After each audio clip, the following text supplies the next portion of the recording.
What is special about Leipzig is, I guess, its openness to the world. It's as a city of music, as a city of culture, as a city of the trade fairs, as a meeting ground of East and West in the times of the European division, but also continuing till today with the book fair, with our great cultural institutions, and with a cultural scene that is shaped by our young citizens, by our citizens in a way that we often don't even control as a city government, but where we have that freedom of our citizens express itself. What can other cities learn? Radical focus on priorities. That was key in the years of decline of around the year 2000, of having just two central targets: bring more jobs and bring more families to the city. And everything from the mayor to city council to city government was aligned on those targets. I mean, by now we have more targets, we do more things, but at the time this was very important to focus on these key targets. And that's something where I think we do have by now a city strategy process that's also encapsulated in the Leipzig Charta, this central policy document of the European Union for city planning.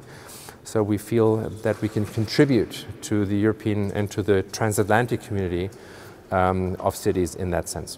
You're asking about the Wächterhaus strategy, the guardian houses. At the time we had, as I said, Leipzig was losing about 100,000 inhabitants from the year 1990 to 2005. So we had large parts of the city and neighborhoods that were becoming deserted.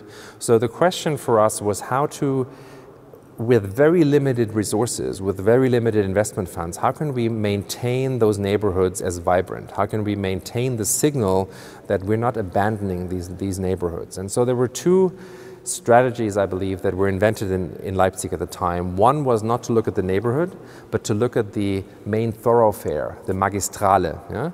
So to invest into the main traffic artery that goes through the neighborhood, because when we invest there, in the tramway stops, in the quality of the buildings, in the quality of the sidewalk, we can expect secondary private investment from building owners that will see, okay, the city fixed the main street, so I'll look at this, at this building with a new eye, and I might put private money to follow the public money.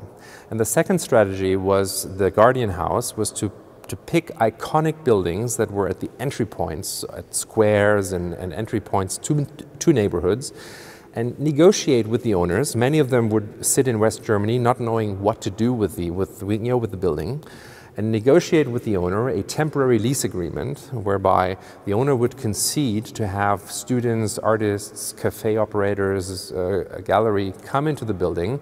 We would support this with minimal security work to supply sort of building safety, fix the roof maybe, but nothing else. So the building continued to look crappy, but it had a big banner outside saying Guardian House. And so that was the signal to the wider city population that that neighborhood is not going down the drain, but there are people guarding that house and guarding it for future use, because that house was built as part of one of the richest cities of Germany at the time.